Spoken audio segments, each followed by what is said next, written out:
법의 분야가 달라지는데 법의 대표적인 두 분야는 형사법과 민사법 두 가지 종류로 나뉩니다. 자, 첫 번째 형사법은요, 국가와 범죄자 간의 이런 법률 관계를 규율은 이제 법칙을 제정해서 법률을 뭐 적용한다 이런 겁니다. 아시겠죠? 규율하면 민사법은 개인과 개인 혹은 개인으로 인정되는 법인과의 관계 종류입니다. 형사법은 이러한 것이고 민사법은 이러한 법이다. A는 B, 이거 무엇은 무엇이다라고 이렇게 설명하는 방법. 정의죠. 11번 문제의 1번 선지 보시면 용어의 개념, 형사법과 민사법의 개념을 설명해서 내용에 대한 이해를 돕고 있죠. 그래서 11번 1번 선지는 맞는 선지가 되겠습니다. 됐어요? 이 문단 갈게요. 형사법의 목적은 뭡니까? 역시 사회 질서 유지를 위해서 또는 범죄 처벌로 공익을 위해 국가가 범죄자에게 형벌을 가한다. 즉 사회 질서 유지를 위해서 형벌을 가하는 것이 형사법이 되겠죠. 자, 12번 문제 1번 선지 보시겠습니다. 12번 문제 1번 선지 보시면 우리 지금 형사법 읽고 있죠. 형사법에서는 형벌을 통해서 사회 질서가 유지된다. 그쵸? 사회 질서 유지를 위해서 형벌을 가하는 거잖아요. 그치? 형사법 1번 선지 맞는 선지가 되겠다. 자, 여기서 형벌은 생명, 자유, 명예, 재산 등에 관한 기본권을 박탈하는 것이 이제 형벌이죠. 이런 것을 내용으로 한다. 자, 반면에 민사법은요, 뭐 범죄자가 아니라 뭐 개인 간의 분쟁 해결 및 개인의 권리 보호를 목적으로 한다라고 보시면 되겠죠. 자, 사건 당사자들이 역시 평등한 관계임을 전제하고 손해와 이익을 조정하여 당사자 사이의 수평적 균형 관계를 회복하는 것이 민사법의 목표입니다. 아시겠죠? 사회질서 유지가 아니지, 그치? 개인과 개인, 그러니까 사사로운 민사소송이잖아요, 그쵸?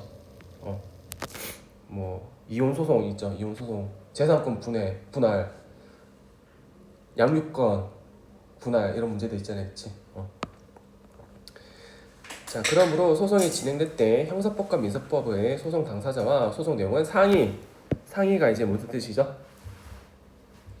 서로 다를 수밖에 없다 라는 거죠. 자, 3문단 보겠습니다. 자, 형사 먼저 나온다. 형사법, 형사소송의 당사자는 누구죠? 검사와 피고인이다. 자, 공익의 대표자인 검사는 국가를 위해서 일하는 공직자죠. 공무원이죠. 검사가 범죄 혐의가 있는 자를 뭐로 지정한다? 피고인으로 기소를 하며 소송이 시작된다. 자, 기소가 대체 뭡니까? 기소는, 자, 여기서 기소란 검사가 특정 형사 사건에 대해서 법원에게 심판을 요구하는 거. 그러니까 재판에 넘기는 게 기소예요. 아시겠죠? 보통 이제 좀 범죄를 저질렀다는 의심을 받는 사람들이 경찰로 넘어가잖아요. 경찰에서 이제 형사랑 이렇게 막 이렇게 옥신각신 하잖아요. 그쵸? 그래서 형사가 경찰에서 이제 이 사람 검사한테 넘겨야겠다, 죄가 확실하다라는 것이 느껴지면 검사한테 넘기거든요. 이제 검사가 맡아가지고 검사가 이 사람을 죄를 이렇게 캐물어 가지고 이제 재판에 넘기는 거죠. 약간 그런 식으로. 이건 뭐 몰라도 되고요. 자, 피고인의 유죄 입증은 누가 한다? 피고인이 범죄가 혐의가 있는 자가 피고인이잖아요, 그렇죠? 피고인의 유죄를 증명하는 것은 검사가 담당하고요. 그리고 피고인은 뭘 하죠? 피고인은 누구를 선임하다? 변호사를 선임해서 검사의 공격을 방어를 해야 되잖아요, 그치? 아시겠죠? 그래서 법원은 검사의 입증과 피고인의 반박을 토대로 피고인의 범죄 성립 여부 및 잘못의 정도를 따진 후 그에 합당한 벌을 땅 하고 내는 거지. 여기서 법원은 판사를 뜻하겠죠. 판사. 최종 판결은 판사가 내리잖아요, 그치? 그래서 형사소송을, 자, 화면에 보시면, 자, 우리 지금 뭐 하고 있죠? 3문단 하고 있죠? 형사법은 당사자는 검사가 피고인을 재판에 넘겨가지고 검사의 역할은 피고인의 유죄 입증, 피고인은 변호사를 통해서 반박. 그래서 이제 법정 싸움 영화 같은 거 보시면 변호인이랑 검사랑 막 서로 막 이렇게 막 말해주고 받고 하잖아요. 그쵸? 서로. 자, 근데요 여기 보시면 12번 문제 12번 문제 3번 선지 보실까요? 12번 문제 3번 선지를 보시면요, 자 형사소송, 우리 형사소송 읽고 있었잖아요. 그치? 형사소송은 검사의 기소로서 시작된다. 그쵸? 피고인을 기소하며, 여기 화면을 보시면 검사가 범죄 혐의가 있는 자를 피고인으로 기소하며 소송이 시작되는 거잖아요. 그치? 그쵸? 피해자가 변호인을 통해요 소송의 당사자로 참여한다? 피해자가 아니라 변호인을 통해서 소송의 당사자로 참여하는 건 피해자는 피해를 입은 사람이잖아요. 그치? 피해를 입힌 사람으로 의심받는, 범죄 의심을 받는 사람 누구죠? 피고인이 되겠죠? 그래서 3번이 틀렸다라고 보시면 되겠지. 제가 다시 본문으로 돌아올게요. 3문단이죠.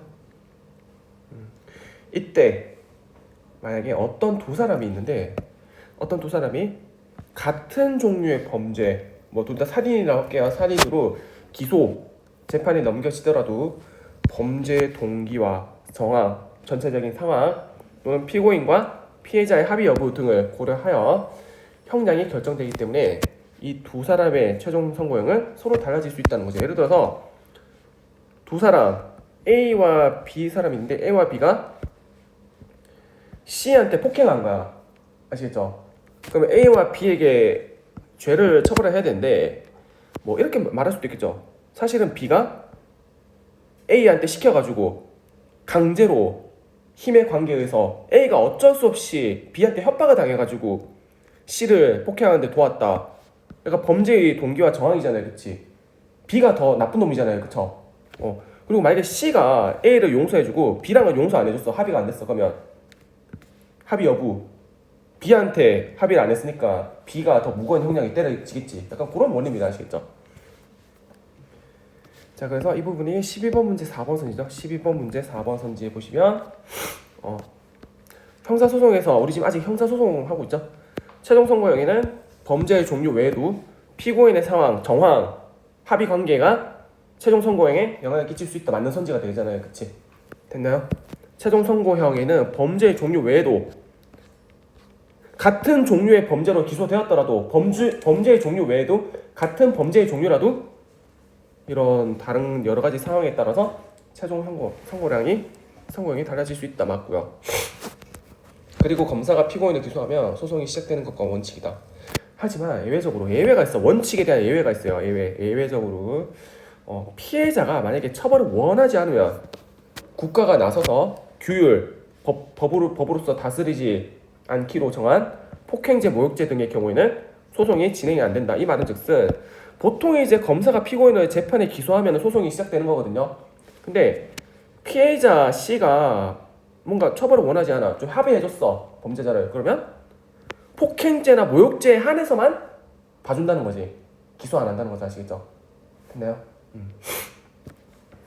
그래서 예외를 두는 거지. 11번 문제 4번 선지죠. 11번 문제 4번 선지 보시면 예외적 조건을 제시해서 원칙과 다른 경우로 소개하고 있다. 맞잖아요. 그치? 원래 피고인을 기소하면 소송이 시작된 것이, 소송이 반드시 시작되는 것이 원칙인데 예외가 있다라는 거잖아요. 그쵸? 4문단 가겠습니다.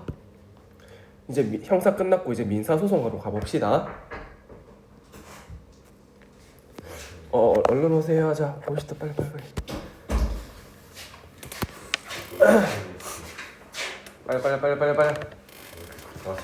아니 지금 수업하고 있는데 와가지고 가잖아. 지금 한창 수업하고 있는데.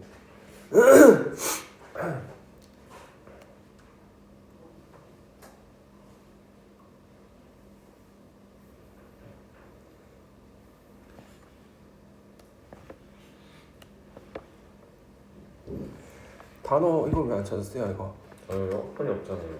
폰이 없어서. 폰이 없어요? 일단 됐고요. 네. 목요일날 내일 8시 오면 돼요. 몇 분 걸리겠어요? 그 카운터 데스크에 있어요. 예, 안녕히 계십시오. 예.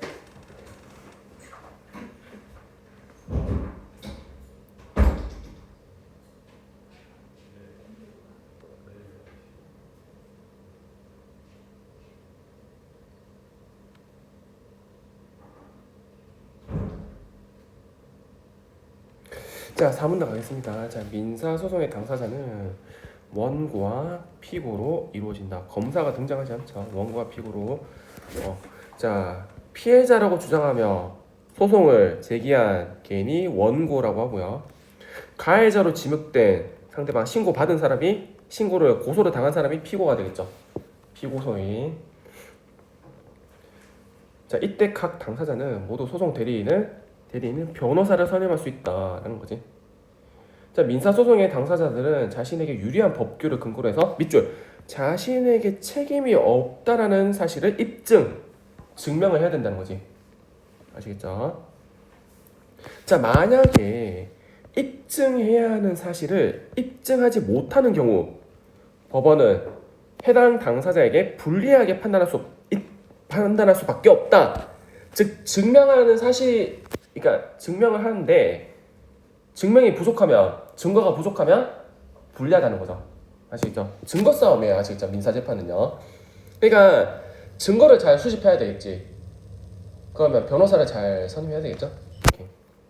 12번 문제 5번 선지 보시면 민사소송에서는 특정 사실이 있었을 개연성을 증명하는 개연성이 뭐냐면요. 그러한 범죄 사실이 있었을 것이다 라는 겁니다. 확실하진 않지만 개연적이다. 필연적이 반대말이잖아. 확실치는 않지만 특정 사실, 범죄 사실이 있었다는 그런 가능성을 증명하는 증거를 많이 제출하는 당사자가 유리할 수 있다. 맞는 선지잖아. 추론. 증거를 제출하지 못할수록 불리하다는 거죠. 그렇죠? 그래서 5번 선지 맞는 선지가 되겠죠. 자, 민사소송은 형사소송과는 달리 두 당사자가 손해와 이익을 적절하게 합의를 하면 소송이 종결된다. 우리 12번에 2번 선지 민사법에서는 당사자들이 타협을 하면 수평적 균형관계를 회복된 것으로 강조한다. 2문단이 있었죠. 2문단 위에 보시면 민사법은 2문단 위에서 네 번째 줄이죠. 민사법은 밑에 줄에 보시면 당사자 사이에 손해와 이익을 조정, 타협해서 당사자 사이에 수평적 관계를 회복시키고자 한다. 민사소송의 목적이 되겠죠. 12번에 2번 선지가 되겠죠. 됐니? 12번에 2번 선지 맞는 선지가 되겠죠. 자, 5문단 가겠습니다. 자, 형사법과 민사법은 서로 다른 분야인 만큼 하나의 사건이더라도 그중 한 분야에만 속할 수도 있고 또는 두 분야 모두에게 문제가 될 수도 있다. 이 말은 즉슨 하나의 사건이 있으면 이 하나의 사건이 민사법에만 적용될 수도 있고 또는 형사법과 민사법 둘 다 적용될 수가 있다는 겁니다. 아시겠죠? 자, 만약에 갑이라는 사람이 을에게 맞아 갑이 다쳤다는 하나의 사건이 있다고 예를 들어보자. 가정법 if죠. 자, 이때 검사가 법원에게 을을 상해죄 범죄라는 법규로 처벌해달라는 형사소송이라는 1번을 제기할 수 있고 또 맞은 갑이 때린 을에게 치료비와 위자료를 청구하는 개인과 개인 간의 갈등, 즉 민사소송 2번을 둘 다 제기할 수도 있는 거잖아요. 그치? 폭행죄. 아시겠죠? 자, 11번에 3번 선지죠. 11번에 3번 선지 보시면 문제 상황, 폭행 상황, 갑이 을에게 폭행을 가한 문제 상황 과정에서 이 문제 상황을 서로 다른 분야, 민사법과 형사법에 적용하고 있는 거잖아요. 그치? 맞죠? 3번 선지 맞고요. 자, 하지만 하나의 사건이라 하더라도 민사법이든 형사법이든 둘 다 똑같은 결론이 도출되지 않을 수도 있다라는 거지. 자, 왜냐하면 소송마다 입증해야 하는 사실관계가 다를 수 있을 뿐만 아니라 증명의 정도도 다르기 때문에 뭐 예를 들어서 민사에서는 무죄 나는데 형사에서는 유죄 나올 수도 있다는 거지. 자, 6번 문제 갈게요. 형사소송은 법관으로 하여금, 판사로 하여금 합리적인 의심을 할 여지가 없을 정도의 밑줄 강한 입증, 완전히 100% 강한 입증을 요구해야 돼. 형사법은 아시겠죠? 진짜 판사가 의심할 여지가 없을 정도로 완전 그 사람이 살인을 저질렀다는 완전 확실한 팩트 증거를 있어야 되는 거지. 즉 만약에 증거가 기소 내용이 진실하다고 확신하게 하는 증명력이 만약에 조금이라도 부족하면 피고인에게 유죄 의심이 간다. 피고인이 살인을 저질렀다고 심리적인 의심이 간다 하더라도 피고인은 무죄라고 주장하는 거죠. 확실한 증거가 있을 때까지. 확실한 증거가 없거나 애매하면은요, 피고인의 이득이라는 거지. 아시겠죠? 자, 위에 보시면요, 이것은 무죄 추정의 원칙, 즉 형사소송법 제275조 2항에서 자, 뭐라고 나와있죠? 피고인은 유죄의 판결이 완전히 100% 확정, 확실한 증거가 있을 때까지는 무죄로 깔고 간다 라는 거잖아요. 그치? 아시겠죠? 맞아? 11번 문제 2번 선지가 맞는 거지. 규범 내용 275조 인용해서 특정 원칙, 무죄 추정의 원칙을 설명하고 있다 라는 거죠. 그 이유 따라서 형사소송에서는 100을 기준으로 했을 때 검사의 유죄 입증, 검사의 그 사람이 살인을 저질렀다는 증거 정도가 50일밖에 안 되면 유죄가 될 수 없는 거지. 확실한 게 아니잖아. 51%는 반반이잖아요. 그쵸?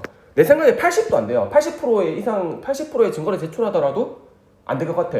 거의 99.9%까지 확실하게 가야지 유죄로 판결이 난다는 거죠. 왜 이렇게 까다롭게 할까? 형사법은 증거 제출은. 기억해 보시면 이유가 나오죠. 10사람의 범인을 놓치는 한이 있더라도 끊고 한 사람의 죄 없는 자, 무고죄, 실제로 무죄인 사람에게 벌해서는 안 된다가 중요한 거지. 다시 말해서 이 기억의 내용은요, 실제로 유죄인 사람을 무죄로 판결하는 것보다는 실제로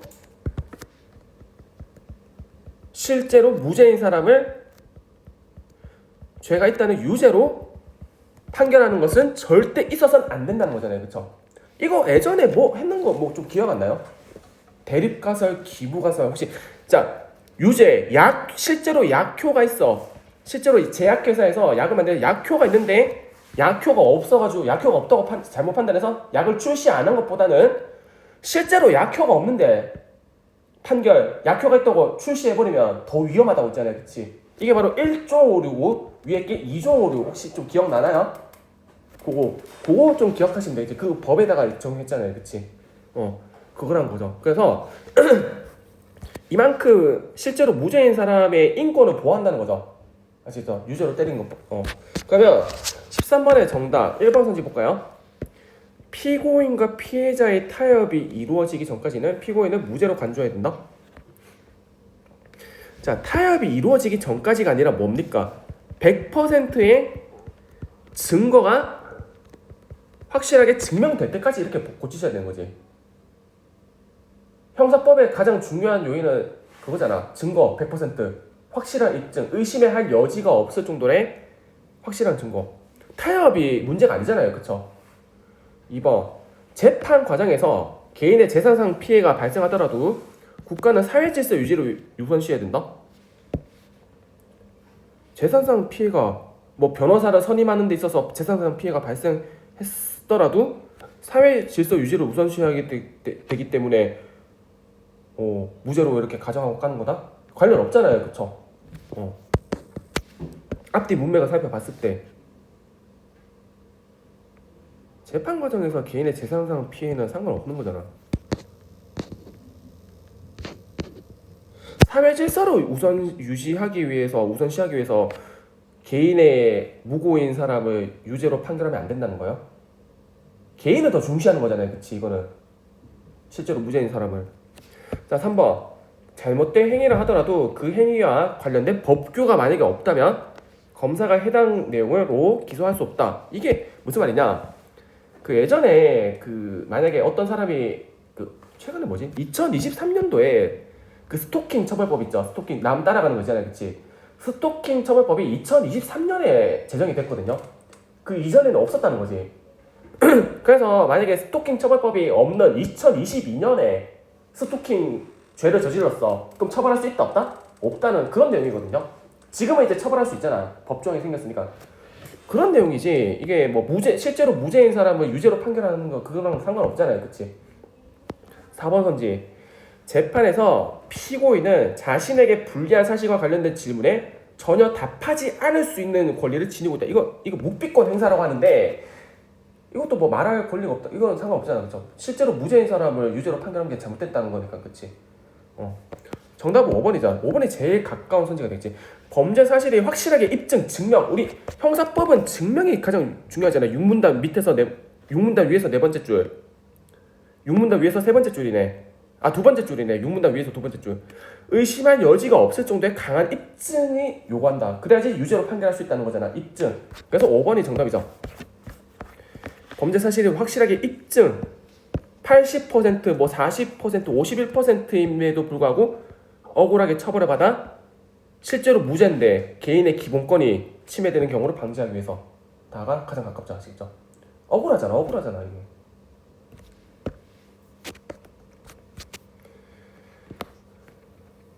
자, 그래서 아무튼 그래서 흉악한 범죄를 범한 혐의로 중형을 선고받은 피고인이 상급심 있어, 하급심 있잖아. 하급심이 앞에서 재판이 유죄를 판결했을 때 항소할 수 있잖아. 이거 한 번 더 재판을 요구할 수 있죠. 피고인은 상급심 두 번째 재판에서 무죄로 이렇게 판결할 수가 이게 판결이 바뀔 수도 있다는 겁니다. 아시겠죠? 자, 여기서 무죄는 반드시 피고인의 결백을 의미하지 않는다. 증거가 중요한 거죠. 자, 반면 민사소송에서는 어떤 증거를 원해? 밑줄 통상적인 일반인이라면 의심을 품지 않은 정도의 입증만을 요구한다. 확실한 증거가 아니라 일반인이라면 의심을 품지 않을 정도의 그 정도의 증명만 하면 된다는 거지. 그러면 유죄라는 거죠. 아시겠죠?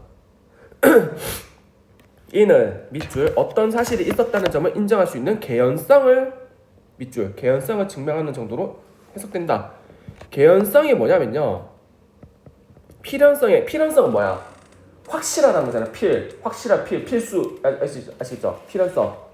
원인과 결과 관계가 완전하게 좀 강하게 결합돼서 반드시 일어난다. 반드시 성립된다. 확실하다. 이게 필연적인데 개연적이란 확실치는 않지만 조금 그럴 것이다.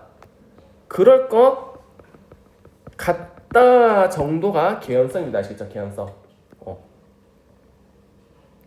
그 개연성만 증명하면 유죄로 판결된다는 거지. 자, 결국 법원은 원고와 피고의 증거를 바탕으로 증거 싸움이라고 했죠. 신뢰할 만한 증거를 누가 더 많이 제시했는가를 기준으로 판단한다. 만약에 원고와 피고의 입증 정도가 51대 49면 누가 승리다? 이 2점 차이로 인해서 원고 승리라는 거지. 누가 더 많이 증거를 제출하냐가 관건이고, 형사재판은 뭐다? 완전히 판사로 하여금 의심의 여지가 없을 정도로 만들 수 있는 확실한 증거가 필요한 거지. 그런 증거가 뭐가 있을까? CCTV가 확실하지 않나요, 요새? 그쵸? 요새는 이제 CCTV가 너무 많이 잘 설치가 되어 있어가지고 되게 범죄가 저지러질 확률이 좀 낮아졌다고는 합니다. 아시겠죠? 근데 문제는 조금 형량이 좀 문제인 것 같아. 형량이 너무 좀 관대한 것 같아. 제 생각은요. 약간 폭행이나 이런 살인죄를 저질러도 무기징역이 아니라 몇십 년도 아니야. 10몇 년 이렇게 때리더라고요. 살인인데도 불구하고 문제가 있다고 보죠. 아무튼 모르겠고요. 그래서 11번 내 정답은 5번이죠.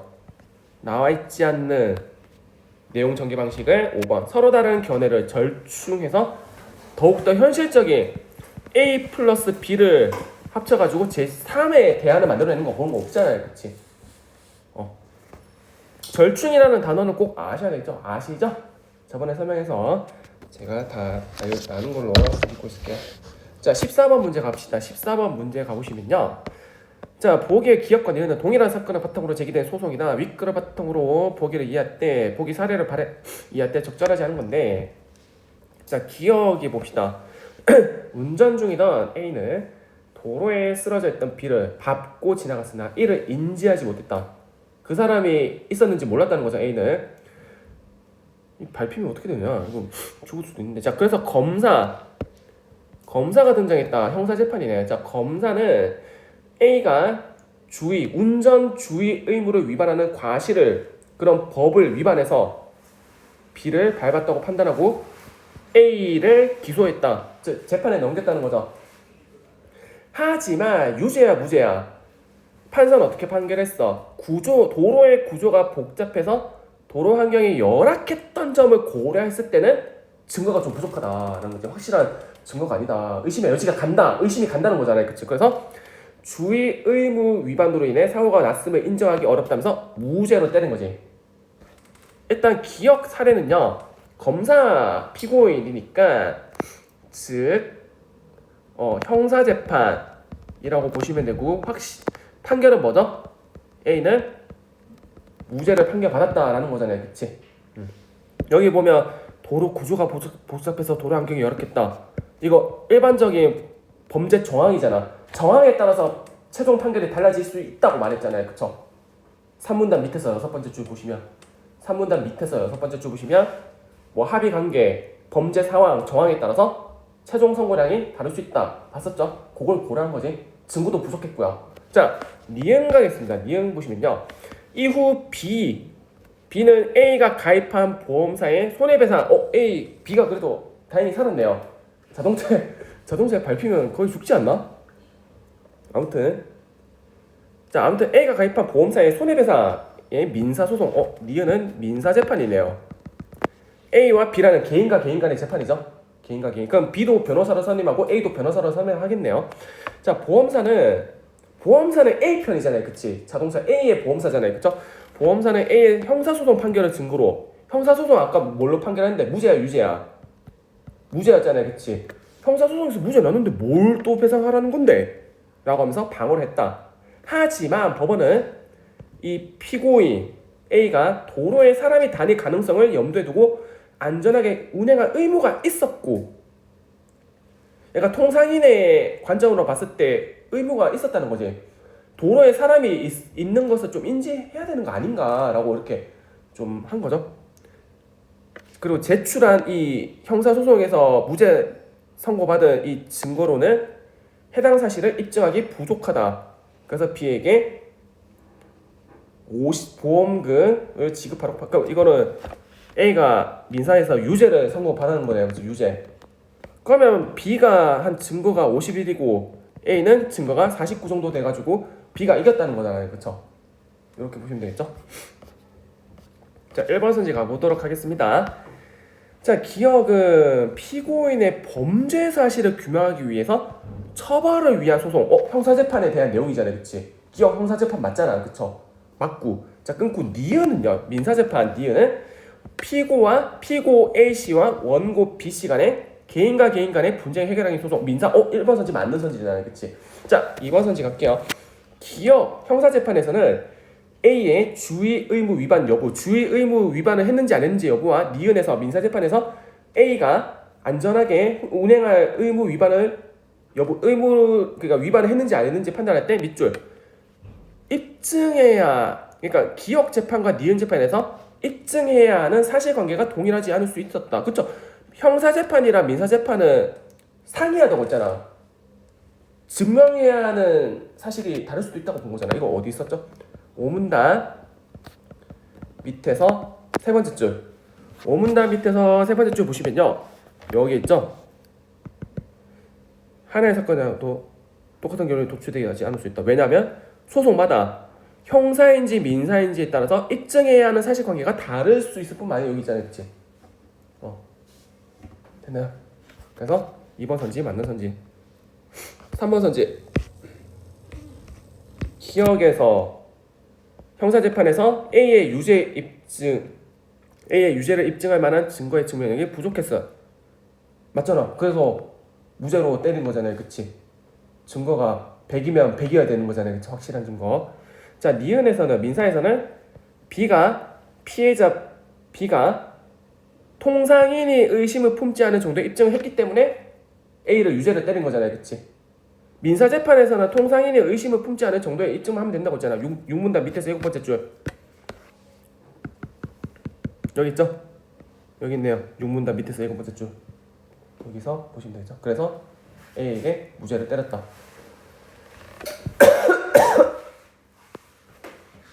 자, 4번 선지 갈게요. 4번에 어디가 틀렸어요? 한번 말해볼 사람 있어요? 숙제 제대로 해오셨으니까.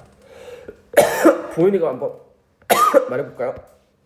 4번에 어디가 틀렸고 어떻게 바꿔야 되죠?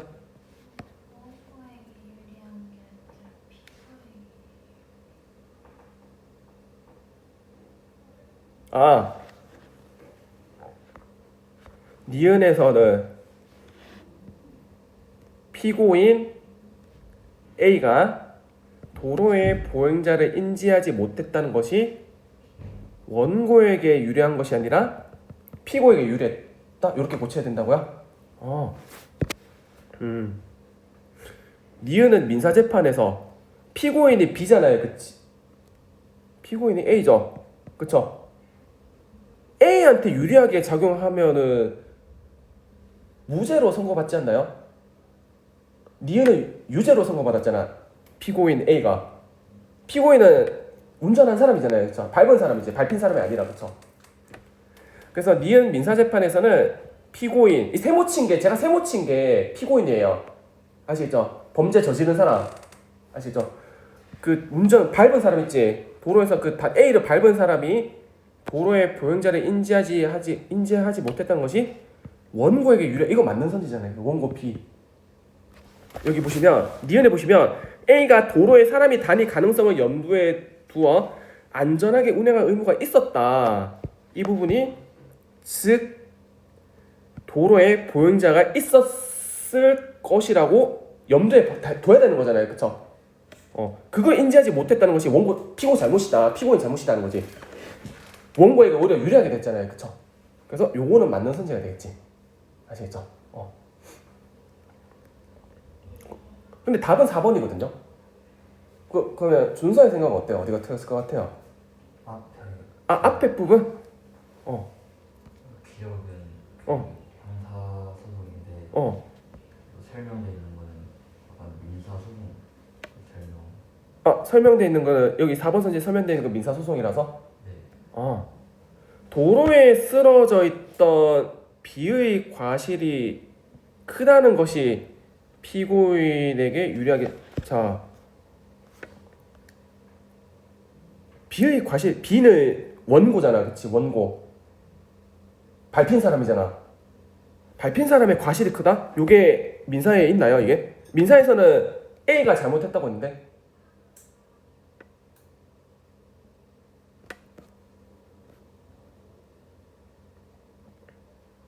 도로에 쓰러져 있던 B의 과실, 밟힌 사람의 과실이 크다.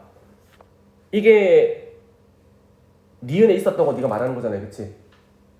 그 말 아니야? A의 과실이 큰 거 아닌가요? 사람을 인지하지. 자, 요거죠.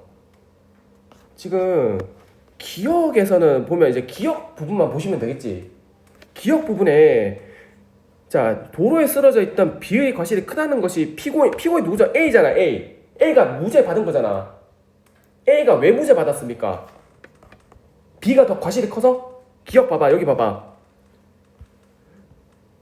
도로의 구조가 복잡해서 도로 환경이 열악했던 점을 고려했을 때 주의 의무 위반으로 인해 사고가 났음을 인정하기 어렵다면서 A에게, 피고인 A에게 유리하게 작용한 거잖아요, 그치? 요거잖아요, 그쵸? 정답. 내가 지금 밑줄친 부분을 4번 선지의 기억 부분을 다 지우고 이렇게 바꾸셔야 되는 거지. 여기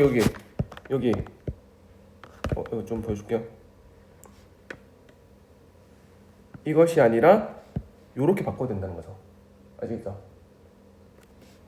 기억에서는 도로에 쓰러져 있던 B의 과실이 크다는 것이가 아니라 기억해 보시면 도로 구조가 복잡해서 도로 환경이 열악했기 때문에 인정하기 어렵다. 무죄로 A에게 피고인 A에게 유리하게 적용했다는 거잖아요. 그렇죠? 아시겠죠? 무슨 말인지 이해됐어요? 지금 너네가 지금 이걸 헷갈려하는 것 같아. 피고인이 A인지 B인지 원고가 A인지 B인지 이거 좀 헷갈려하는 것 같은데요. 아시겠죠? 그러니까 제가 이거 세모 치는 이유가 뭡니까? 세모. 저는 약간 잘못하고 부정적인 사람은 좀 세모 치거든요. 문학 가르칠 때도요. 동그라미에 좀 긍정적인 부분을 좀 체크할 때 동그라미 칩니다.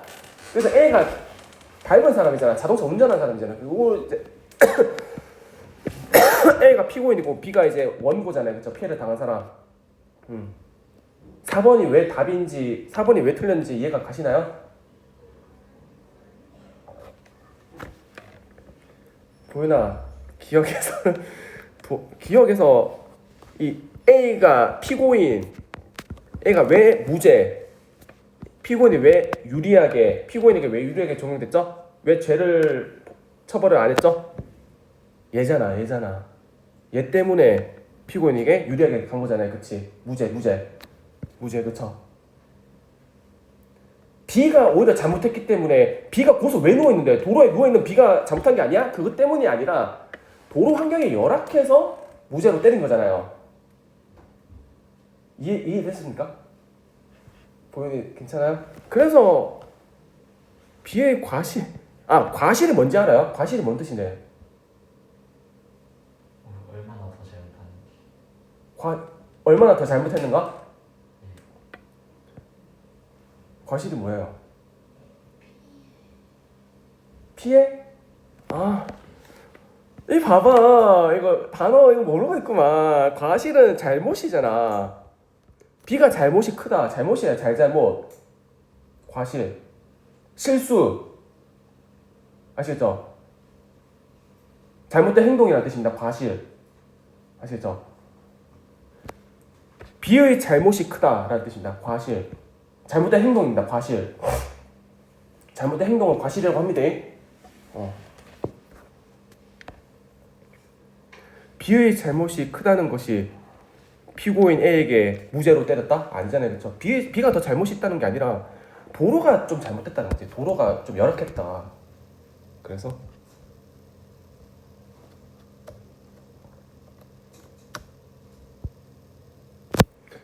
이거는 원고에게 유리하게 작용됐다. 맞습니다. 아시겠죠?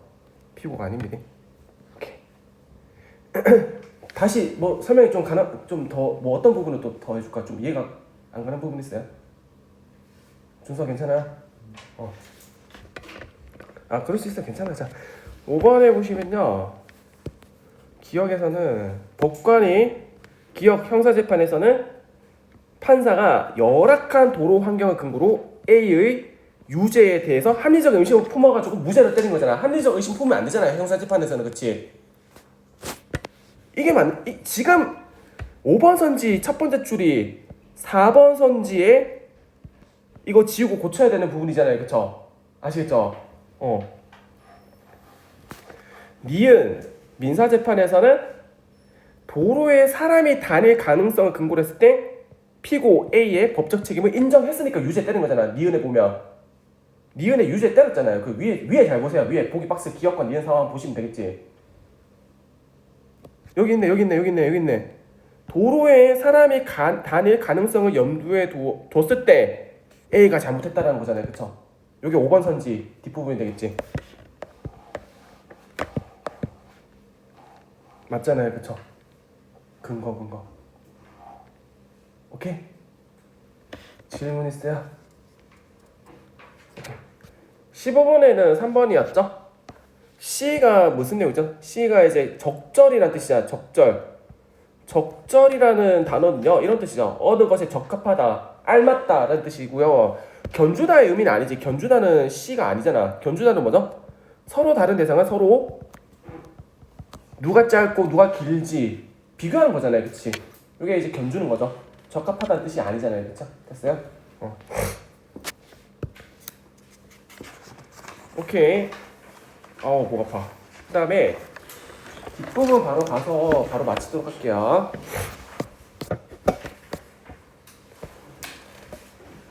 좀 덥나요?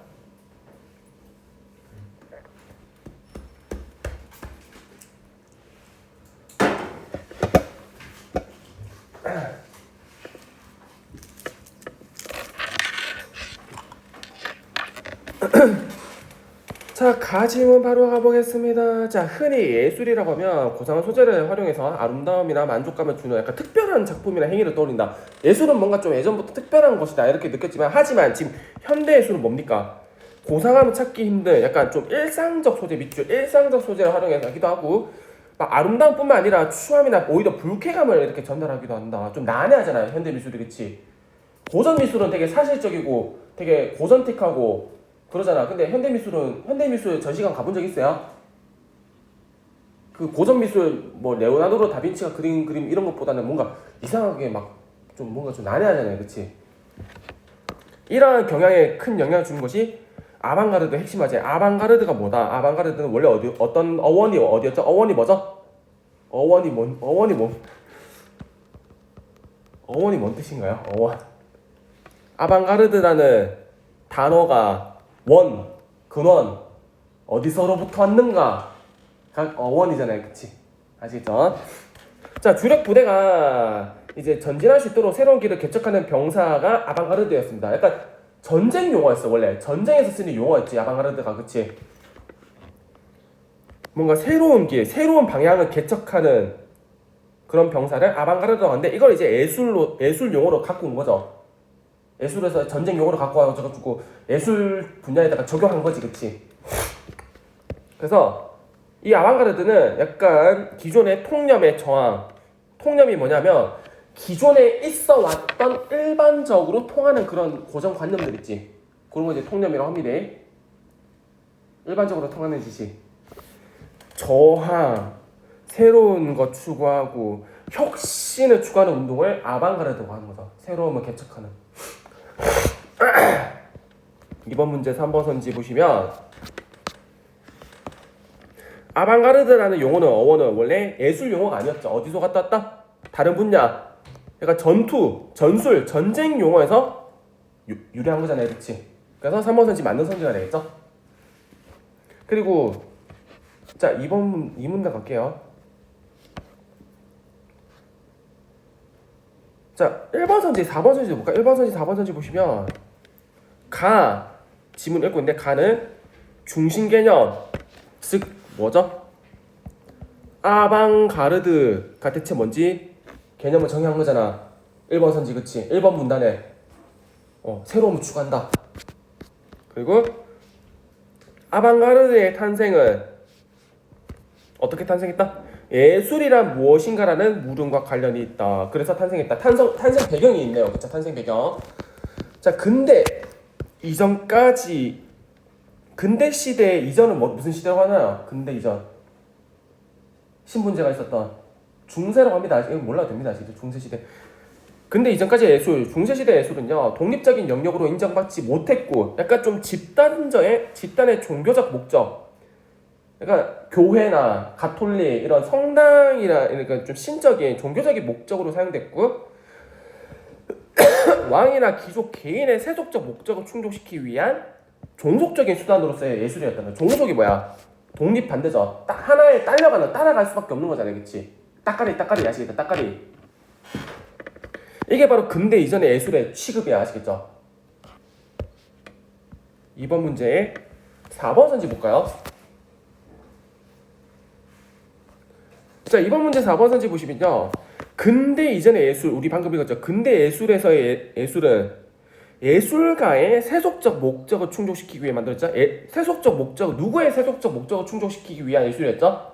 예술가가 아니라 왕과 귀족의 세속적 욕구를 충족시키기 위한 예술이었잖아요, 그치? 아니, 그치가 아니고 봐요. 왕이나 귀족. 예술가는 어떤 존재였어? 예술가도 귀족이었을까? 예술가는 종교나 궁정에 소속된 일개 기술자에 불과한 거지. 기술자 따위야, 아시죠? 한낱 기술자 따위에 인식됐다는 거지, 아시죠? 불과했다는 거지. 됐나요? 근대 이전의 예술입니다. 예술가는 이게 기술자에 불과하다고 인식됐다. 2번 문제 1번 선지죠. 2번 문제 1번 선지.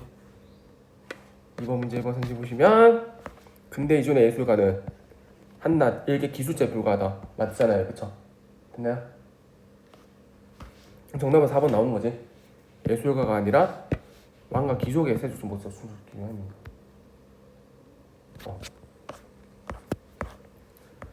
좀 빠른가요? 괜찮아요?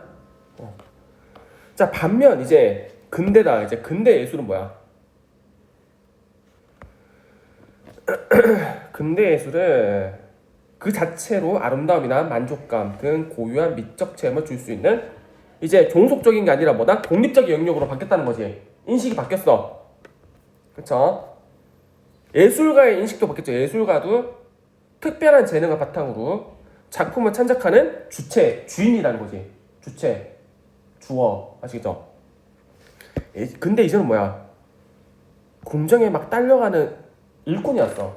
심부름, 따까리였다는 거지. 근데 근대의 예술은 뭐죠?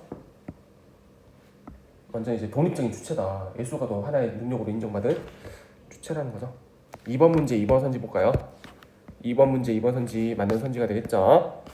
근대 이전이 아니라 근대 시대의 근대에는 예술과 예술가에 대한 인식이 변화 맞잖아요. 독립적으로 바뀌었다. 방금 살펴봤었죠? 그리고 1번에 4번 선지 중심개념 제어 아방가르드가 등장한 배경 근대 이전에는 이랬고 근대에는 이랬다. 그래서 생겨났다 라는 거잖아요. 그쵸? 됐어요? 하지만 아무리 근대식이라도 권위 있는 예술가들은 권위 있는 비평가들에게 작품의 아름다움을 좀 인정받기 위해서 이 예술가들은 조금 예술의 전통과 관습이라는 당대의 미학적 기준을 철저히 따를 수밖에 없었다라는 거죠. 여전히 근대라도 예술가들은 비평가들한테 잘 보이기 위해서 전통만 따르고 새로움을 추구하지 않고 관습을 따를 수밖에 없었다는 거지. 아시겠죠? 2번 문제에 5번 선지 그대로 나와있죠? 맞나요? 근대의 예술가들이 전통을 따를 수밖에 없었던 이유는 작품의 아름다움을 비평가들한테 잘 인정받기 위해서. 아시겠죠? 맞잖아. 작품의 아름다움 인정받기 위해서 예술가들은 예술의 전통을 따를 수밖에 없었다. 비평가들에게 잘 비이기 위해서.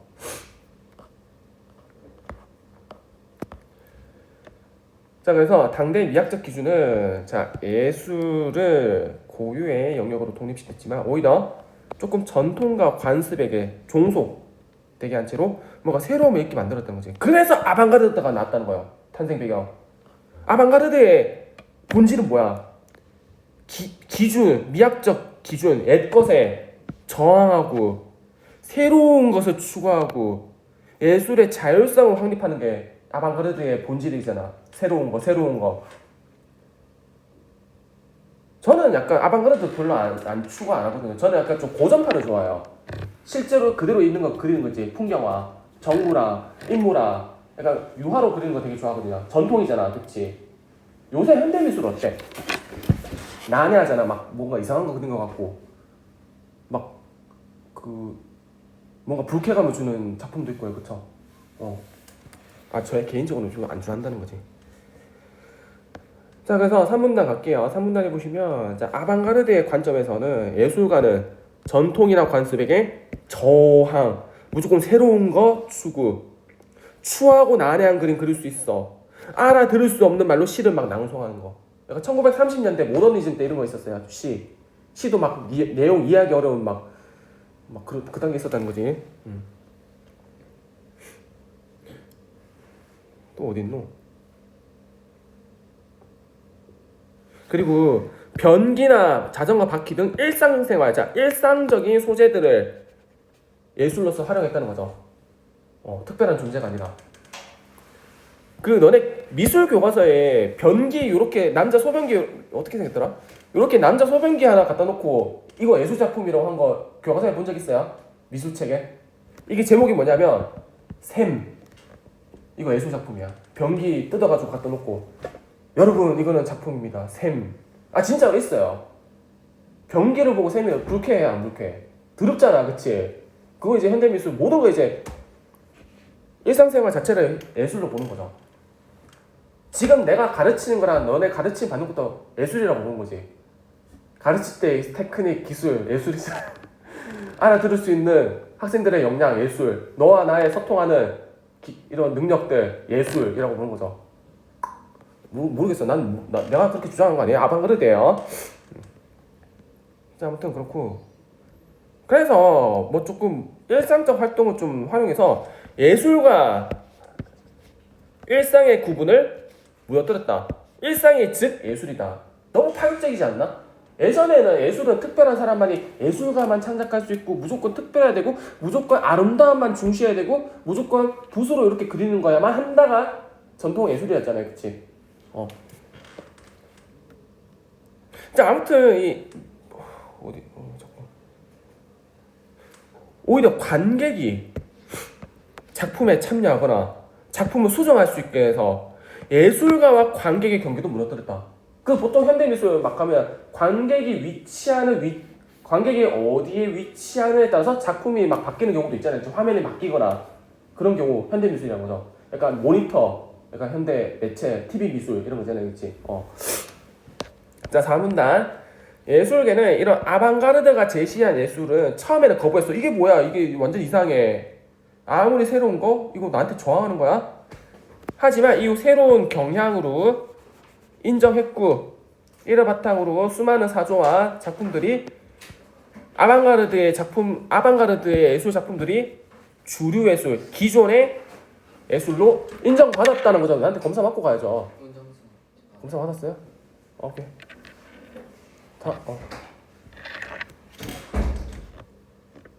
됐나요?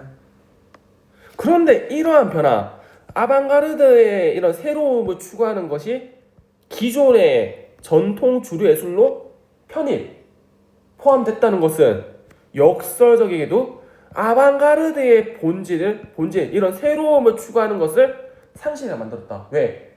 이제 주류 예술이니까 더 이상 새로운 거 아니야. 아방가르드는 메인으로 자리 잡았다는 거잖아. 메인. 더 이상 새로운 것이 아니게 됐다는 거죠. 아시겠죠? 아방가르드의 본질은 1문단 마지막 줄에 있었잖아. 기존의 것에 저항하고 새로운 예술의 모습을 제시하고 혁신을 추구하는 게 아방가르드인데 이제 오히려 이제 아방가르드가 기존의 예술로 됐다는 거잖아요. 그치? 주류 메인 예술로 편입됐다. 편입이 뭐야? 포함됐다는 거잖아요. 그쵸? 인정받았다는 거지. 기존의 예술가들로부터 인정받았다. 그럼 더 이상 새로운 것에 저항하는 아방가르드 본질을 잃었다는 거죠. 아시겠죠? 누가 식사를 했나? 냄새 미치겠네. 자, 그래서 한 번 문제 보시면 기억의 이유가 뭐다? 1번 선지 보시면 아방가르드, 즉 새로운 기존의 것에 저항하고 무조건 새롭고 파격적인 것을 추구하는 아방가르드가 주류 예술, 메인, 기존에 있는 이런 주류 예술로 편입돼서 더 이상 새로운 미술이 아니게 됐다. 역사적이게도. 1번이 정답. 자, 2번은 왜 아닐까요? 자, 아방가르드 운동의 쇠퇴로 인해서 아방가르드를 뛰어넘는 새로운 예술이 등장했다. 본문에 있었어, 없었어? 없었잖아. 가 지문 마지막에 보시면, 그치? 아방가르드를 뛰어넘는 제3의 혁신적인 그런 미술 명의의 사조가 있었어요? 사조가 뭔지. 자, 이거 뭔가요? 보이나? 이거 무슨 뜻인지 이거 찾아보셨나요? 사조가 뭔 뜻인지 알아? 사조 참치인가? 아닙니다. 사조는요 이런 거지. 학문이 있는데 그 학문도 여러 분류로 나누잖아요, 그렇지? 사실주의, 추상주의, 관념주의 뒤에 주의 붙는 거 있지. 그런 것들 각각 하나하나가 이제 사조라는 거야. 예술 사조, 사실주의, 초현실주의, 초상주의, 관념주의, 현실주의, 나는 현실주의야, 나는 사실주의야 이런 거 하잖아요, 그쵸? 그 관점들을 이제 사조라고 해요. 여러 가지 사조들 아시겠죠? 모더니즘, 이런 것도 있잖아. 모더니즘 반대말이 뭐죠? 고전파, 현대파 이런 것들 각각 사조라고 부릅니다. 사조, 예술 사조들 아시겠죠?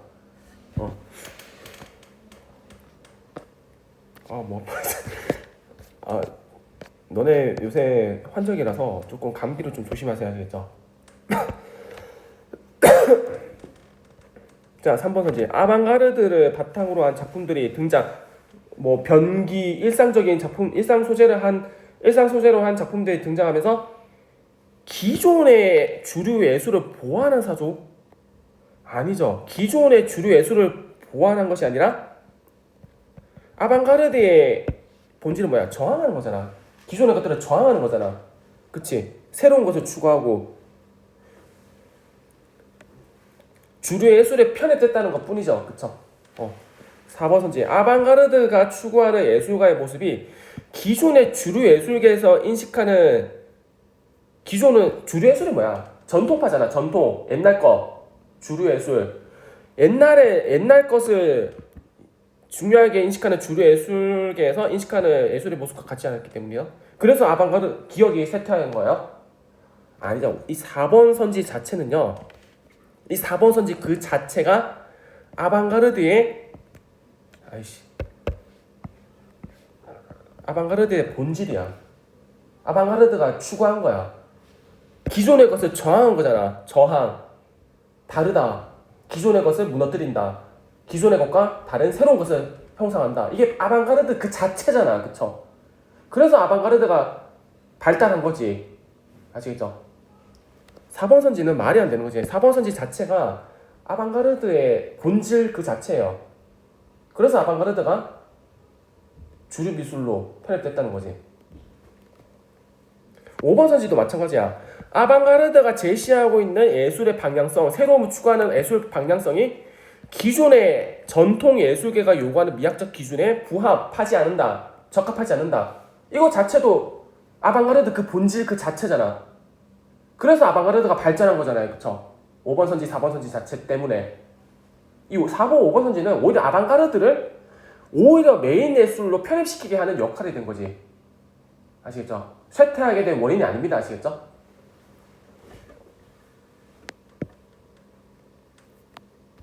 질문 있어요? 다시 말해서 키워드는 아방가르드라는 핵심화제 키워드는 무조건 새로운 것을 추구하고 기존 주류 예술에 저항하는 거예요. 아시겠죠? 됐나요? 근데 이게 바로 본문에 보면 주류 예술에 인정받았다. 그 자체는 뭐 뜻해요? 아방가르드가 쇠퇴했다는 거지. 아방가르드의 본질을 잃었다. 이 4번과 5번 같은 본질을 잃었다는 거지. 아시겠죠? 여기까지 할게요. 자, 다시 본문으로 돌아와서 나 질문 볼게요. 자, 기술 발달과 함께 그냥 뭐 아방가르드의 예술의 영향으로 비디오 아트가 등장했어요. 비디오 아트는 그냥 뭐 카메라로 촬영한 영상을 텔레비전과 같은 대중매체, TV 1번 문제 4번 선지 나죠? 비디오 아트가 뭔지 개념을 정의하는 거잖아요. 그치? 자, 이 문단. 비디오 아트는 미술이 대중문화에 위축돼서 그 역할과 위상이 흔들리자 그 대안으로 제시됐다. 그게 비디오 아트다. 4번 문제 1번 선지가 되겠죠. 4번 문제 1번 선지 맞아요? 지금 빨간색깔 밑줄 거. 우리 지금 이제 비디오 아트 하고 있잖아.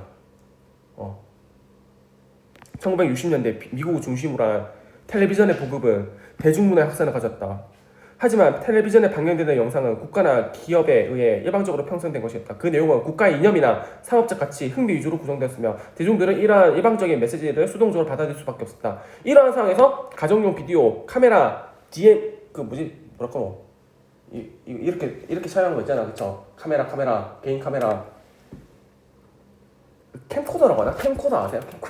캠코더가 보급돼가지고 이제 손쉽게 영상 촬영하고 지금처럼 유튜브 막 개인이 막 배포하고 하는 것을 가능하겠다. 그래서 이제 비디오 아트가 창시되는 거지. 그래서 1번의 정답은 4번이죠. 비디오 아트가 이제 나오게 된 시대적 배경 맞잖아요. 그쵸? 둘 다 해당되죠. 가나. 이 문단에 보시면 이는 메시지를 일방적으로 수용했던 대중을 일방적인 게 뭐야? 일방향이잖아, 그치? 매체가 무조건 대중에게 일방적으로 메시지를 전달하는 게 일방적이죠. 이제 오히려 대중이 이제 메시지를 생산하고 작품을 창작하는 이런 주체로 변화시켰다. 자, 매체와 새로운 표현 방식을 통해 기존 예술에서 흔히 볼 수 없던 대중문화에 대한 저항. 역시 저항이네. 아방가르드 성격을 가지고 있죠. 시공간적 제약으로부터의 자유. 창작자와 관람객 사이의 상호소통. 경계가 무너뜨려졌다는 거지. 아시죠? 이거 내가 말한 그 비디오 아트가 뭐냐면요. 비디오 아트. 이거 나중에 보실게요. 아무튼 4번 문제 3번 선지 보시겠습니까? 4번 문제 3번 선지. 4번 문제 3번 선지 보시면 자, 비디오 아트에 대한 내용. 대중문화 확산을 일으킨 매체 TV를 활용해서 대중문화에 대한 저항을 표현하는 예술. 맞잖아요, 그렇지? 그렇죠? 매체를 통해서 대중문화에 대한 저항. 맞잖아. 그리고 4번 문제 2번 선지. 4번 문제 2번 선지 뭐지? 손쉽게 사용할 수 있는 기기, 보급을 통해서 창작자와 관람객 사이에 상호소통. 맞잖아. 비디오 아트. 4번 문제 3번 선지도 맞죠? 대중문화 확산을 일으킨 3번 선지 했는데? 4번 문제 2번 선지 했고 4번 선지 기술 발달로 인해서 변화를 활용해서 시공간적 제약으로부터 자유. 맞잖아. 그쵸? 그럼 틀린 거는 4번에 5번이 틀렸지.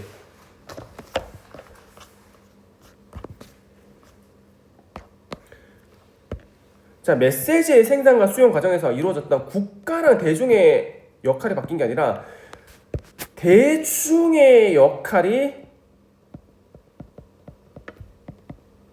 확장된 거잖아.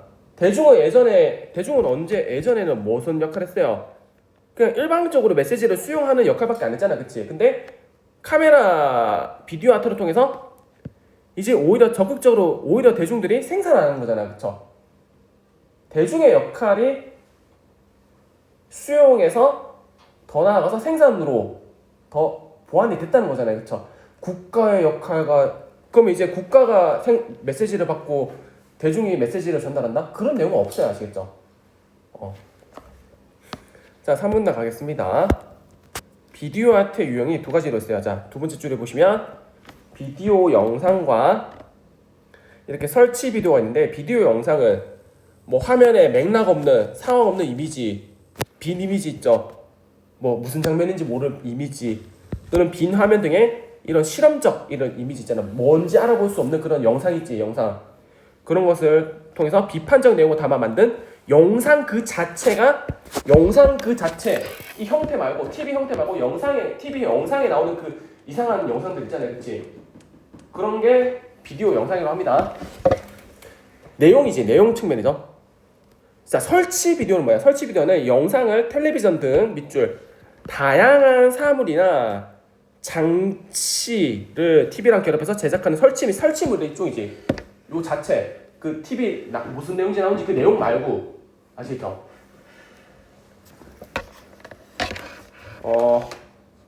한번 보여줘 볼까?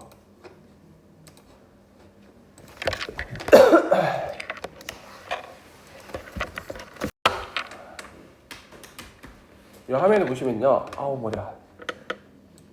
비디오 아트 요거 비디오 설치물이 하나의 TV를 연결해가지고 예술 작품으로서 만들었잖아. 요 안에 나오는 화면은 뭔지 알아볼 수 없는 그런 내용이지. 관심도 없는 그런 내용이죠. 와, 이거 봐봐.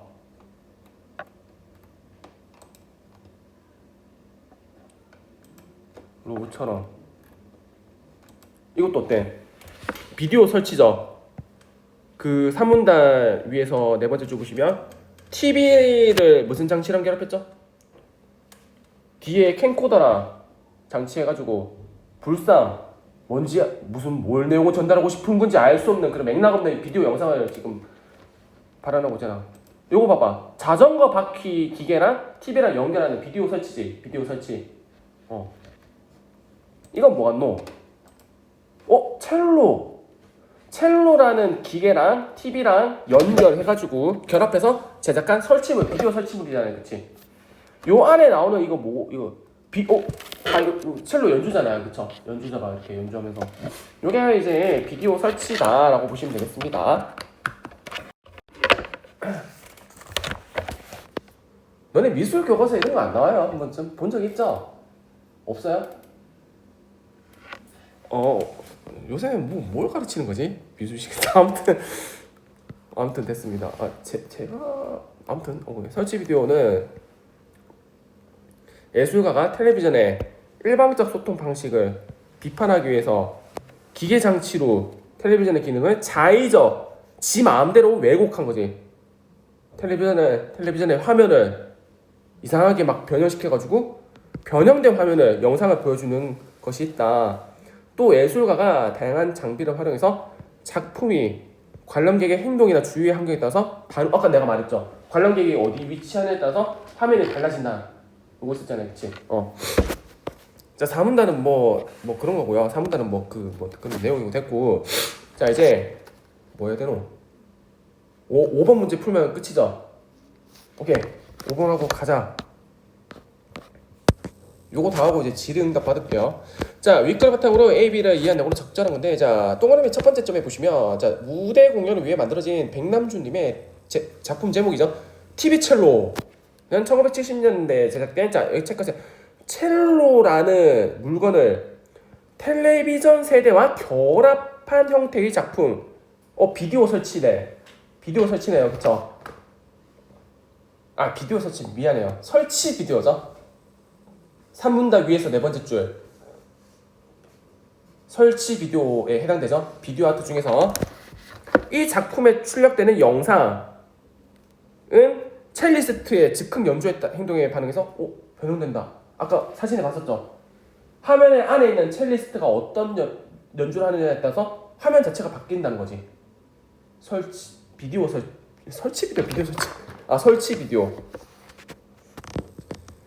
자, 동그라미 두 번째 점. 백남준의 닉슨이라는 제목의 작품은, 자, 텔레비전 2대 역시 장치를 결합한 작품. 설치 비디오네요, 그쵸? 설치 비디오. 자, 화면에 계속 등장하는 닉슨 대통령의 얼굴을 여러 형태로 막 변형시켜줘. 일그러뜨려가지고 희화화한 이미지를 관객에게 보여줘요. 닉슨 대통령을 비판하는 거네요, 그쵸? 희화화는 뭡니까? 웃기게 표현해가지고 비판하는 풍자죠? 됐습니다.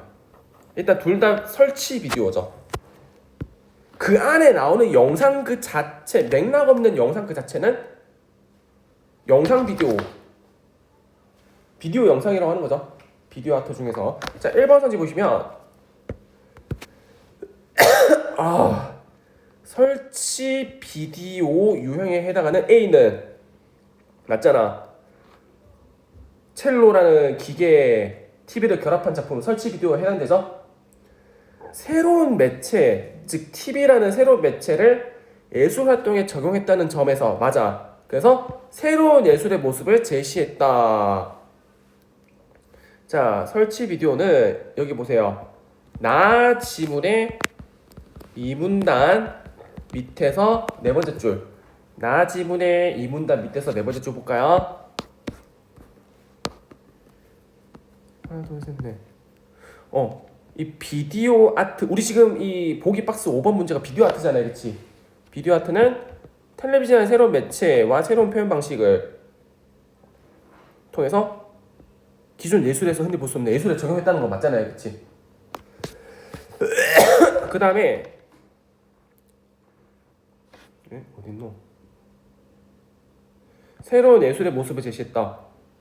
가 지문의 3문단 세 번째 줄. 가 지문의 3문단 위에서 세 번째 줄 보시면 새로운 예술의 모습을 제시하기 위한 아방가르드잖아요, 그렇지?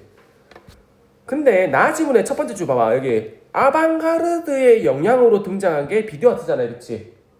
그러니까 아방가르드랑 비디오 아트는 서로 같은 종류라고 보시면 되겠죠? 아시겠죠? 둘 다 새로움을 추구하는 거잖아. 기존의 것을 저항하는 거잖아요, 그쵸? 그래서 정답은 1번이 되는 거죠. 1번이 맞는 선지가 되겠죠? 자, 그러면 나머지 선지는 왜 아닐까? 자, 2번에 보시면요. 2번 선지 보시면 텔레비전 기능의 자의적 조정, 마음대로 텔레비전 기능을 자의적으로 조정해서 보여주는 A는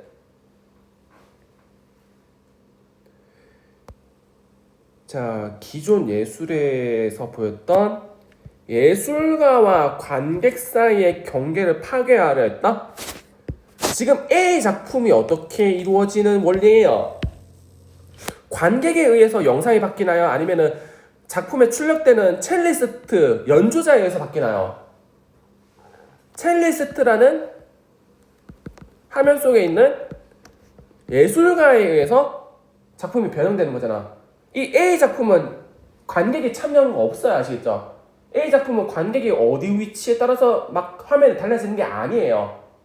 화면 속에 있는 첼리스트가의 행동에 따라서 달라지는 거지. 그래서 2번 선지는 관객 X, 예술가에 따라서 달라지는 거기 때문에 관객은 참여하지 않습니다. A에서는 아시겠죠? 자, 그래서 2번 선지 틀렸다. 3번 선지 갈게요. 자, 비디오 영상 유형에 해당하는 B는요, 비디오 영상이 아니라 설치 비디오입니다. 텔레비전 2대에 변조 장치를 결합한 작품, 이게 설치 비디오잖아요, 그쵸? 아시죠? 설치 비디오.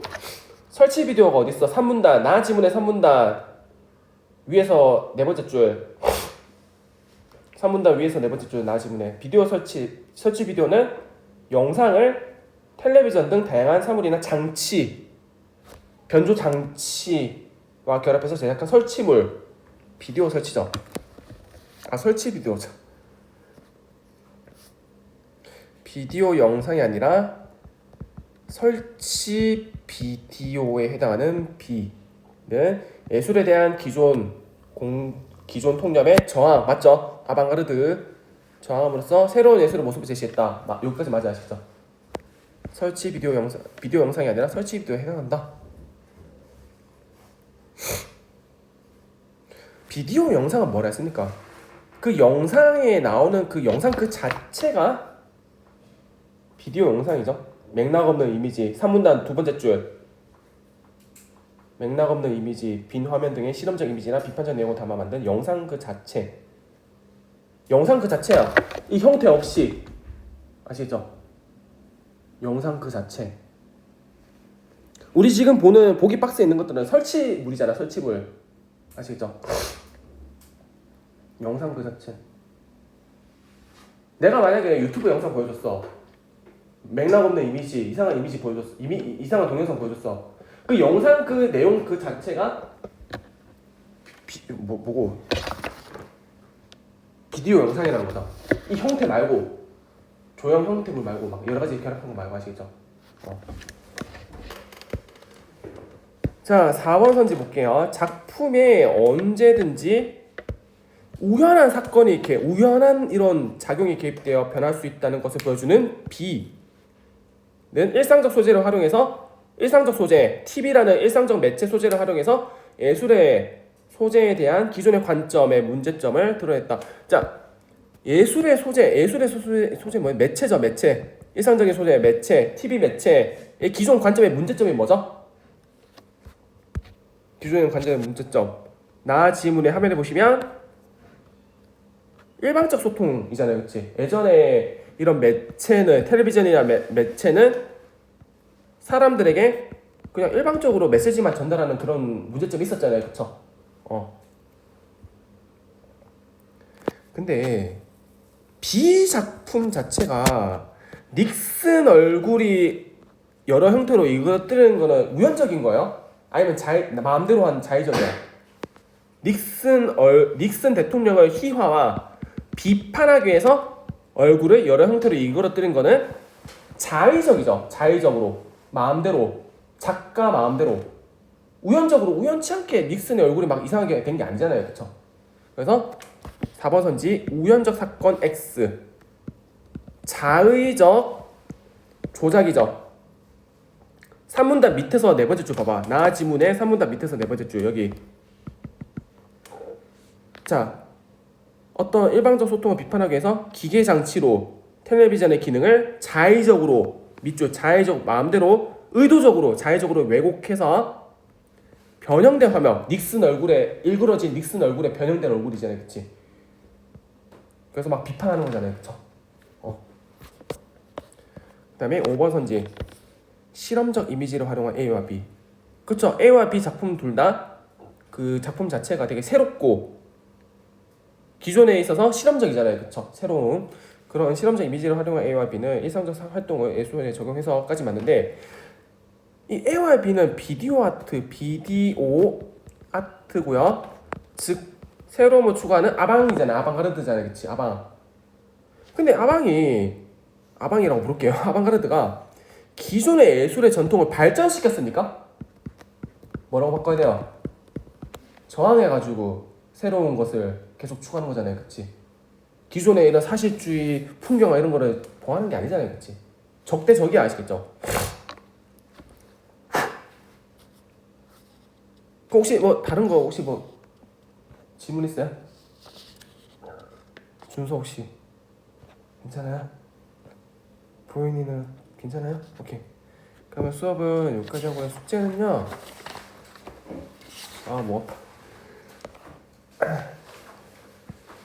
화면에 보세요. 82쪽 지문 접으세요. 종이석에 82번 문제, 82번 지문 하나는요. 86쪽 죄송해요. 82쪽 지문이랑 86쪽 지문 이 두 지문만 하면 됩니다. 아시겠죠? 이제 우리 몇 번 남았죠? 2번 남았습니다.